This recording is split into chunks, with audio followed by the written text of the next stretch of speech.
Faint sunlight filtered through the dusty blinds of her modest Los Angeles studio apartment, illuminated the organized chaos that was Alara Vance's world. The air hung thick with the subtle scent of photographic chemicals and brewing coffee, a testament to her nocturnal habits and relentless pursuit of the perfect shot. 28 years old, with eyes that held the untamed spirit of the landscape she adored, Alara was a whirlwind of creative energy. Her living space doubled as her darkroom and office, lenses and tripods meticulously arranged beside stacks of prints, each capturing the stark, breathtaking beauty of America's wild, forgotten places. Her current obsession, the Mojave Desert, covered her corkboard in maps and faded photographs, a siren song pulling her towards its ancient, silent heart. She lived for these solitary expeditions, a communion with nature that few understood, but which defined her very existence. Where are you reading us from? Share your city and country in the comments before we continue this story. Miles away, in a quiet suburban home, Maya Vance, Alara's elder sister, meticulously watered her small herb garden, a stark contrast to Alara's nomadic life. 32, grounded and pragmatic, Maya had always been the steady anchor to Alara's free-spirited wanderlust. Their bond, forged in childhood dreams and shared secrets, transcended their differing paths. Every Sunday, without fail, they'd connect, Maya often chiding Alara gently about her solo adventures, while Alara would passionately recount her latest discoveries, her voice alight with an almost childlike wonder. This week, Alara had promised a truly epic journey into an untouched Joshua Tree forest, hinting at a rare celestial alignment she hoped to capture. Maya, though worried, understood the inherent pull of Alara's artistic soul and offered her usual loving caution.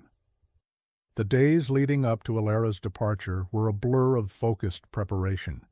Her worn backpack, a familiar companion on countless treks, sat by the door, already heavy with essentials. Maps of remote desert trails, marked with precise coordinates, lay splayed across her kitchen table, a final itinerary meticulously planned. She checked and rechecked her camera gear, each lens and body a precious extension of her vision. The Mojave, a canvas of amber hues and endless horizons, awaited her. As she locked her apartment door, the desert wind seemed to whisper a distant promise, a new adventure on the cusp. It was a moment of quiet, ordinary anticipation, a world still whole, utterly unaware of the chasm that lay waiting, ready to swallow the very essence of their lives. The faint glow of Alara's final text message illuminated Maya's screen, a pixelated image of a gnarled Joshua tree silhouetted against a bruised twilight sky. "This is it, Maya. The alignment is incredible. Feel like I'm standing on the edge of the world. Signal's patchy, but I'll try to get more pics. See you Sunday. Love you." Her words, vibrant and full of life, conveyed a profound sense of awe, a communion with the ancient desert she so deeply revered. The air, crisp and cool after a scorching day, carried the faint, sweet scent of creosote bush and distant dust, a primal perfume that Alara had come to associate with pure, unadulterated freedom, utterly alive, her lens poised, capturing the fleeting magic. Hours later, a garbled voice memo cut in and out. "Maya, something's... Wind picked up, getting dark, lost my bearings. GPS, going out." The last words were swallowed by a sudden burst of static, followed by an unnerving, profound silence. Alara, usually so meticulous, so in control, sounded disoriented, a tremor of fear lacing her voice that Maya had never heard before.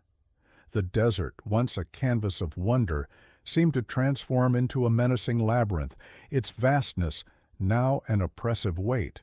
A chill, not of temperature, but of dread, snaked down Maya's spine, an instinctive premonition that something had gone terribly wrong in that immense, silent expanse. Sunday arrived, bathed in the gentle Los Angeles sun, But Maya's heart remained shrouded in shadow. The usual morning call from Ilara never came. Maya tried her sister's phone repeatedly, each unanswered ring echoing like a death knell in the quiet of her suburban home.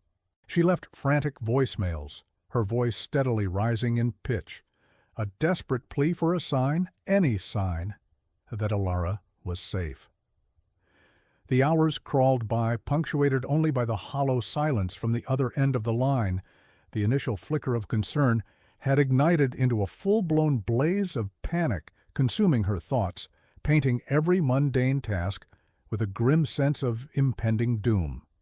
By Monday morning, with no word, Maya's worst fears solidified into a terrifying certainty. She immediately contacted the San Bernardino County Sheriff's Department, her voice trembling as she recounted Ilara's last known whereabouts and the chilling, broken message. The deputies, initially polite but detached, took down details, their practiced calm doing little to soothe Maya's escalating anxiety. She supplied Ilara's precise coordinates, her meticulous itinerary, every detail Ilara had shared. A search party was dispatched, a fragile beacon of hope, against the overwhelming backdrop of the desert's indifference. Maya felt a terrifying helplessness, a primal urge to tear through the miles herself. Days bled into an agonizing week. The search intensified, involving helicopters, ATV teams, and volunteers, their efforts dwarfed by the sheer scale of the Mojave. Then the grim discovery. Ilara's weathered, familiar SUV found parked precisely where her itinerary indicated, near a cluster of ancient Joshua trees, miles from any paved road. The vehicle was locked, undisturbed, her camping gear neatly stowed, her backpack and camera equipment conspicuously absent. No signs of struggle, no footprints leading away from the vehicle, just the silent, stark evidence of an abrupt, inexplicable departure. The desert wind, a mournful whisper, seemed to mock their fruitless efforts, offering no answers. The search continued for weeks, then months, becoming increasingly desperate and disheartening. The Mojave, vast and unyielding, seemed to swallow every trace. Dust storms obliterated tracks, flash floods reshaped landscapes, and the relentless sun baked away any fragile clue. Authorities eventually scaled back, the case growing colder with each passing day, eventually deemed a missing person in extreme conditions. Maya, however, refused to surrender. Her grief was a raw, open wound, her hope a flickering ember she guarded fiercely. The desert had taken her sister, but it wouldn't take her memory or her unwavering resolve to one day understand the silent, chilling truth of Ilara's disappearance. 7 years later, the numbers themselves felt like a betrayal, a cold, unyielding monument to Ilara's absence. The initial frantic search had dwindled, then ceased, replaced by the desert's vast, mocking silence. For Maya, the first few years were a blur of inconsolable grief, a suffocating blanket of despair. Her life, once vibrant with shared laughter and sisterly banter, had become a desolate landscape, mirroring the Mojave itself. Every sunrise felt like a fresh wound, every sunset a confirmation of another day Ilara hadn't returned. The scent of creosote, once a nostalgic echo of Ilara's tales, now carried a phantom chill, a constant reminder of the place that had swallowed her sister whole. Maya moved through her days like a ghost, her heart a leaden weight, her spirit fractured into a million pieces. The world, as it always does, moved on. News cycles shifted, public empathy waned, and Ilara Vance became another cold case file, a statistic swallowed by the vastness of an unforgiving wilderness. But for Maya, time was an illusion, a cruel trick. The pain wasn't a dull ache, it was a constant sharp throb beneath her ribs, fresh as the day she heard the static on Ilara's last message.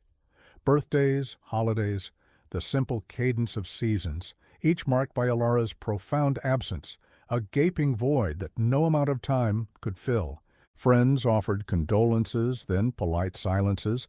Unsure how to navigate a grief that refused to subside, Maya learned to nod, to smile faintly, to exist within her private, perpetual mourning. Her once tidy suburban home subtly transformed into an archive of Ilara's life, a quiet monument to a missing person. A corkboard in her study, once a vision board, now held faded maps of the Mojave, printouts of desert flora, and articles about cold cases. Ilara's old camera, found untouched in her studio, sat on Maya's desk, a silent sentinel. Maya would often trace its contours, remembering Ilara's nimble fingers adjusting the lens, her infectious excitement for a new shot. This wasn't an active search, not anymore, but a subconscious, relentless holding pattern, a refusal to let go. Every book she read, every documentary she watched, was filtered through the lens of Ilara's disappearance, searching for a hidden clue, a parallel story. The relentless weight of uncertainty had etched itself onto Maya's features. Her vibrant eyes, once mirroring Ilara's untamed spirit, now held a deep, weary sorrow. She aged beyond her years, not in wrinkles, but in the quiet resignation that settled around her. The initial frantic desperation had morphed into a quiet, unyielding perseverance, a stoic resolve. She rarely cried anymore. The well of tears had dried up long ago, replaced by a dull ache that was simply there, a part of her now. Fear, once a searing panic, had become a constant companion, a low hum beneath the surface of her days. A fear not just for Ilara's fate, but for the very possibility of ever finding peace. Sometimes a scent, a song, or a particular quality of light would trigger a vivid flashback, pulling Maya back to a moment shared with Ilara.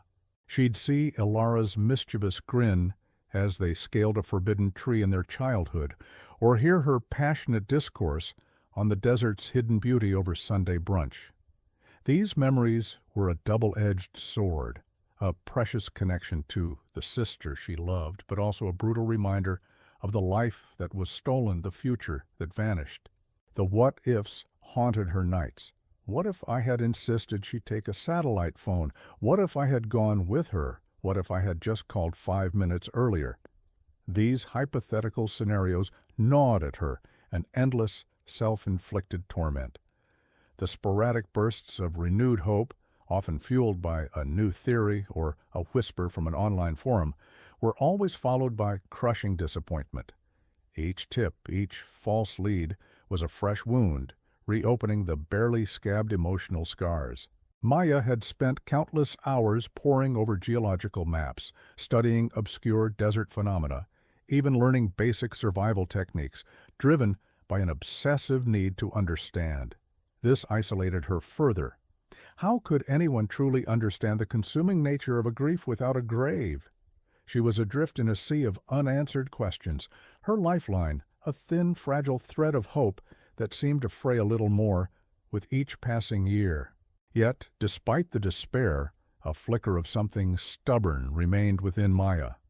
It wasn't the frantic, desperate hope of the early days, but a quieter, more resilient determination. She no longer expected a miraculous return, but she clung fiercely to the belief that somehow, someday, the truth would surface. Her perseverance was fueled by an intimate understanding of Ilara's spirit, tenacious, adventurous, and fiercely independent. Maya knew Ilara wouldn't have given up, and neither would she. This wasn't about closure anymore.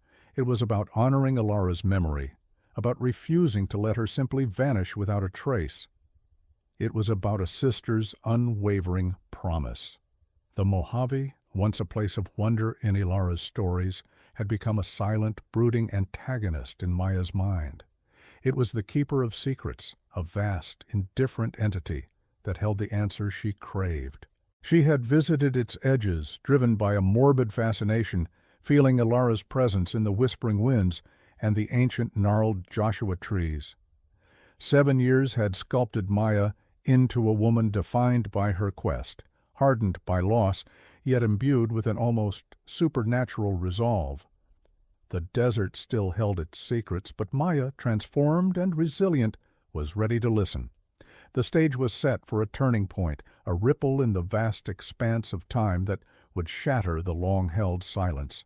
High above the sun-baked expanse of the Mojave, a specialized drone, part of a geological survey team, mapping ancient fault lines, hummed with quiet efficiency. Its operator, Leo Maxwell, a man whose grizzled face spoke of countless hours under the desert sun, adjusted his headset. Beside him, Dr. Eris Thorne, a meticulous paleobotanist, squinted at the live feed, searching for anomalies in the rock formations. Their routine was usually predictable, a dance of data points and geological strata, but today, as the drone navigated a particularly dense cluster of ancient Joshua trees, Eris suddenly leaned forward, a frown etching his brow. "Leo," he murmured, "can you zoom in on that one? The gnarled one, almost like it's reaching for the sky. There's something unnatural caught in its branches." Leo, accustomed to Eris's sharp eye for detail, complied. The drone, a sophisticated piece of machinery designed for precision, drifted closer, its high-resolution camera focusing on the designated tree.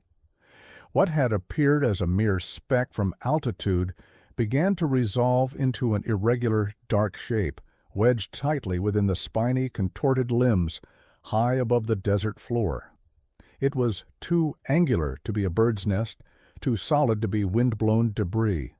A flicker of unease, a sixth sense honed by years in desolate landscapes, prickled at Leo. "It's definitely not organic," he stated, his voice losing its usual detached calm. The desert, in its vast, silent indifference, rarely offered such deliberate incongruities. As the drone descended further, the object's form became clearer, shocking them both into stunned silence. It was a bag, weathered and faded to an almost indistinguishable hue by 7 years of relentless sun and sand, but undeniably a backpack. Not just any backpack, but a heavy-duty, rugged one, the kind designed for serious expeditions. A small, almost imperceptible glint of metal, a zipper, a buckle, caught the light. "My God," Eris whispered, his voice hushed with dawning realization. "Someone's pack. It looks professional grade." The implications settled heavily in the air, a sudden, chilling connection to the vast, unsolved mysteries the Mojave held. Retrieving the object was a delicate, tension-filled operation. The Joshua tree, ancient and brittle, offered treacherous footholds even for the drone's nimble manipulator arm. Leo, his brow furrowed in concentration, guided the smaller, agile drone with the precision of a surgeon, battling unexpected gusts of wind that threatened to send the drone and its precious cargo plummeting. Each slow, agonizing movement was fraught with risk, the silence in their makeshift command center broken only by the whirring of rotors and their own shallow breaths. Finally, with a soft, almost reverent click, the gripper secured the weathered pack, carefully lowering it to the sandy ground. A ghost from the past, now made tangible. The call came to Maya while she was watering her herbs, a mundane act that suddenly felt surreal. "Ms. Vance, this is Sergeant Miller from San Bernardino County Sheriff's. We have something." The words, though calm, detonated in Maya's chest like a silent bomb. 7 years of forced resignation, of numb grief, shattered in an instant. The sergeant described the drone discovery, a weathered camera bag found high in a remote Joshua tree bearing the distinct faded logo of Alara's favorite brand. The vivid image of Alara, her eyes alight with passion, meticulously packing that very bag for her last expedition, surged through Maya's mind. A wave of overwhelming emotion, shock, disbelief, a terrifying, desperate surge of hope, and a profound, agonizing grief for a loss she had already mourned. Maya stared at the grainy photograph the sergeant had sent. An image of the retrieved bag, an impossible mirage made real. It was undeniably Alara's, Her mind raced, a whirlwind of questions and terrifying possibilities. Was she alive? Had this bag been a final desperate attempt to signal for help, or a chilling clue to a fate worse than accidental disappearance? The cold case, a heavy, silent tombstone over her sister's memory, had just violently exploded, spraying shards of renewed hope and fresh terror across her carefully constructed piece. The Mojave, after years of mocking silence, had finally spoken, but its message was shrouded in new, agonizing mystery.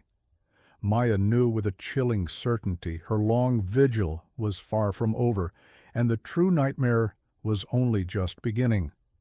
The discovery of Alara's bag ignited a maelstrom within Maya, a terrifying fusion of hope and dread. Sergeant Miller, now with a renewed, albeit cautious, professional focus, informed her the bag was immediately sent to the county forensics lab. Maya felt suspended in an agonizing void, the air thick with unspoken questions. She pictured the technicians, gloved and masked, meticulously examining every seam, every faded patch of canvas, for a clue that had eluded them for 7 years. The desert had finally relinquished a piece of its secret. But what would it reveal? Her heart pounded with a frantic rhythm, each beat a silent prayer that this wasn't just another cruel phantom echo of Alara, but a definitive step towards the truth, however painful it might be. The initial findings from the forensics team were both promising and frustrating. The bag, remarkably preserved by the dry desert air, contained a professional-grade camera body, several lenses, and a small sealed waterproof case. The camera, though dusty and bearing the faint scars of its ordeal, seemed structurally intact. However, the true challenge lay within the memory card. 7 years of exposure to extreme temperatures and potential moisture could have rendered its data irretrievable. Maya clung to the phone, her knuckles white, as Sergeant Miller explained the delicate, painstaking process of attempting data recovery. Each passing hour felt like an eternity, a battle against time and the insidious decay of digital information, her hope a fragile ember against a rising wind of anxiety. Days later, a call confirmed a partial victory. The forensics team had managed to recover some images from the corrupted card, a testament to Alara's meticulous gear choices and a stroke of impossible luck. Maya's breath hitched as the first batch of recovered photographs appeared on her screen. Crisp, vibrant shots of the Mojave at twilight, the familiar gnarled silhouettes of Joshua trees against a painter's palette sky. They were undeniably Alara's, her signature composition, her unique perspective. A wave of profound grief washed over Maya, seeing her sister's artistry again, so alive, so present, yet still utterly absent. It was a tantalizing glimpse, a whisper from the past, but the sequence was incomplete, fragmented, leaving more questions than answers. As Maya meticulously analyzed the recovered images, a chilling anomaly began to emerge. The earlier photos depicted the pristine beauty Alara sought, but the last few, captured just before the signal cut out, hinted at something unsettling. In one, a faint, almost ghost-like heat distortion shimmered at the edge of the frame, too subtle to be natural desert mirage. In another, taken from a slightly different angle, a dark, indistinct shape seemed to be receding behind a cluster of rocks, almost as if deliberately hidden. It was too vague to be conclusive, but too incongruous to ignore.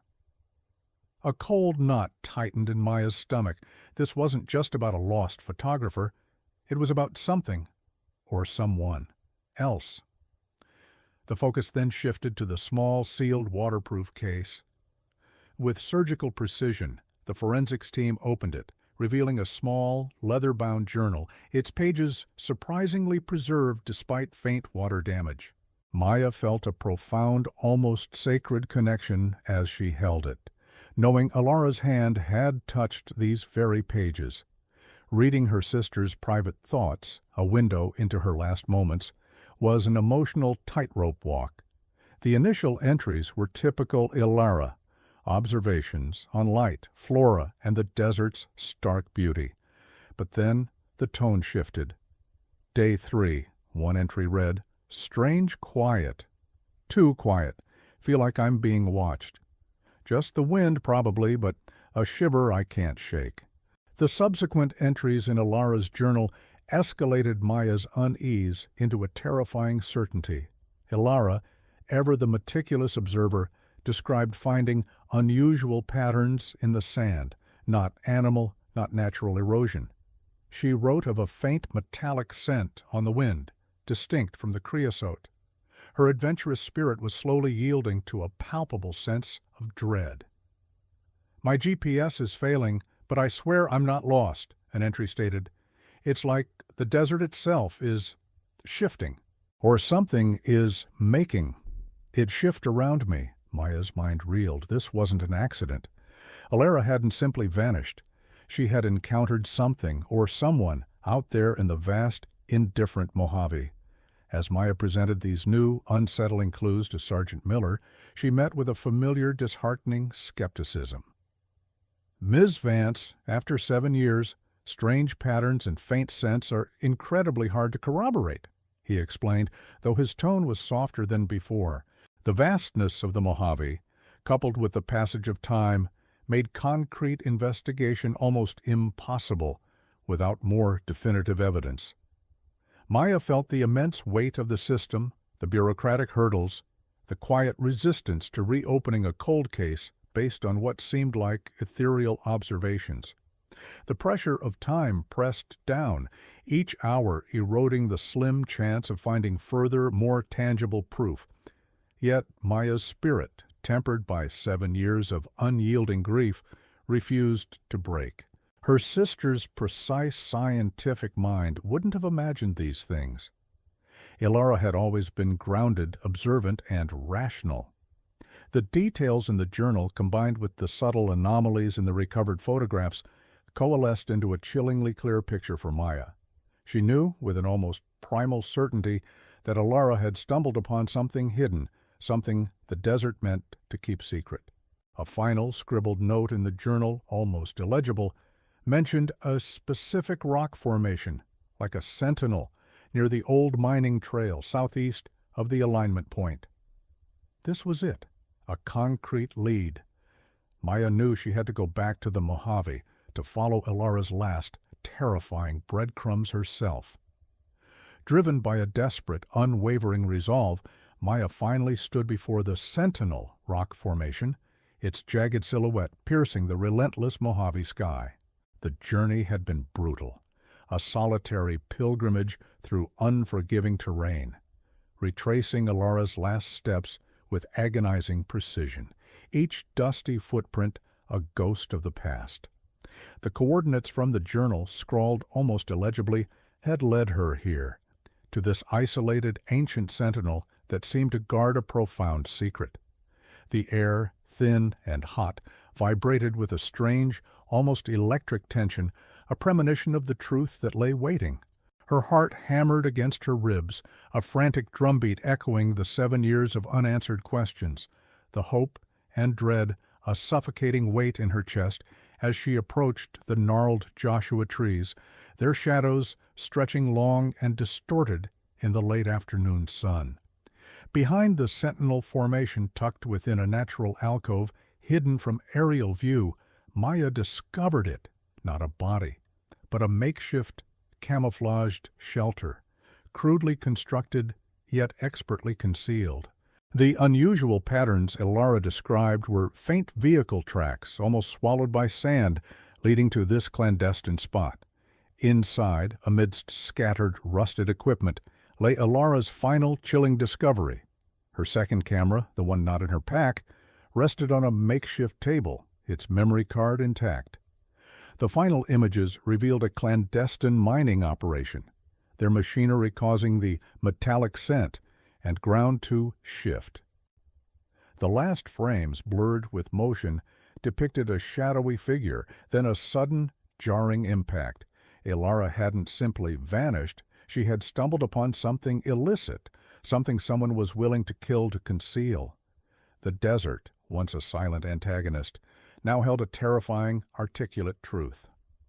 Maya sank to her knees, the camera clutched to her chest, the weight of 7 years of agonizing uncertainty suddenly replaced by the crushing burden of a horrifying certainty. There was no solace in this revelation, only a profound, chilling grief for Ilara's final terrifying moments. Yet, amidst the raw pain, a strange, fierce sense of purpose ignited within her.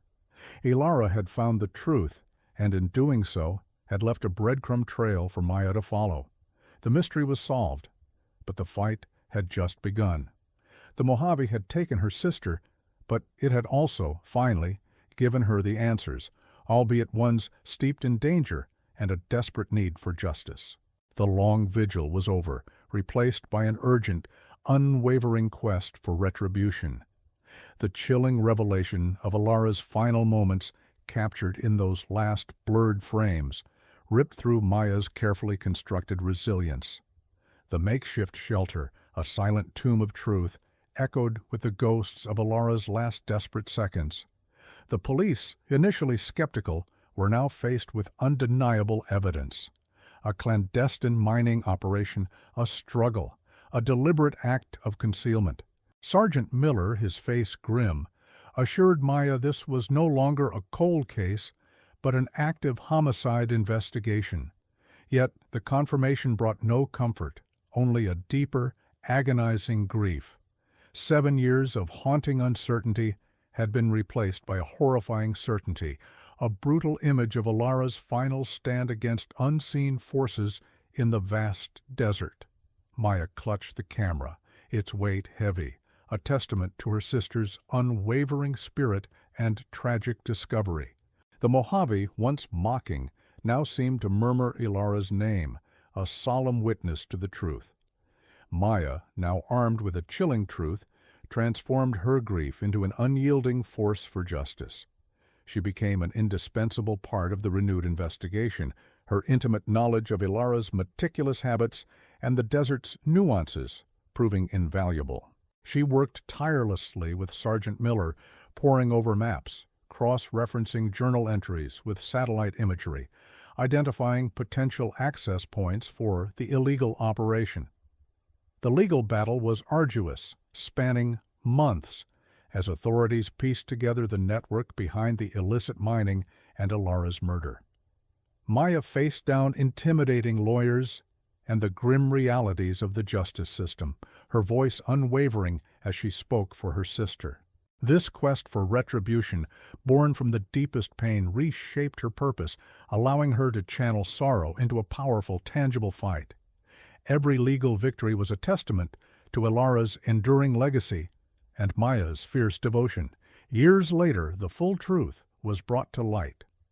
Arrests were made, convictions secured, and the illegal operation dismantled, a small victory against the vast indifference of the wilderness. For Maya, true closure wasn't Ilara's return, but the unwavering certainty of what happened, and the knowledge that justice, however belated, had been served. She revisited the Mojave, not as a haunted survivor, but as a guardian of memory. The desert, once a silent antagonist, now held a different meaning. It was where Ilara had made her final brave stand, and where her truth was revealed. Maya continued to advocate for missing persons, her experiences a powerful testament to perseverance. Her life was forever marked by loss, but also by incredible strength, a deep emotional connection to her sister that transcended death, and a profound understanding that even in desolation, truth finds a way.